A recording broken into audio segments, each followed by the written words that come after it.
முதலாவது எப்படி காண்பிச்சாரு? ஒருவனும் கெட்டு போகாமல் நித்திய ஜீவன் அடையும்படிக்கு அவரை தந்தருளி இவ்வளவாய் உலகத்தில் அன்பு கூர்ந்தார். ரெண்டாவது தந்தருளதுன்னு மாத்திரம் அல்ல, அவரை சிலுவையில் சாக ஒப்பு கொடுத்து கிறிஸ்து நமக்காக மரித்ததினாலே நம்ம மேலே வச்ச அன்பு எவ்வளோ பெருசுன்றத தேவன் நமக்கு வெளிப்படுத்தியிருக்கிறாரு பாருங்க.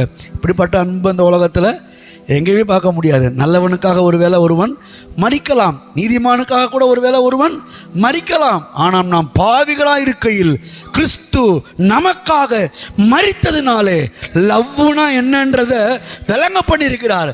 அது இந்த உலகத்தின் காதல்களுக்கெல்லாம் அப்பாற்பட்ட ஒரு காதல், தெய்வீக காதல்.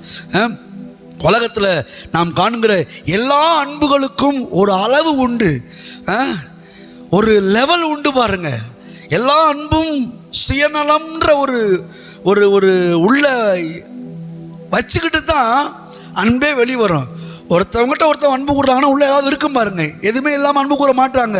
ஆனால் எந்த சுயநலமும் இல்லாமல், உங்களிடத்துல என்னிடத்துல எந்த எதிர்பார்ப்பும் இல்லாமல் முழுமையாக அன்பு கூர்ந்த ஒரு நபர் இருப்பாரானால் அவர் நாம் ஆராதிக்கிற பிதா, குமாரன், பரிசுத்த ஆவியானவர் மாத்திரமே. கரங்களை தட்டி ஹல்லேலூயா.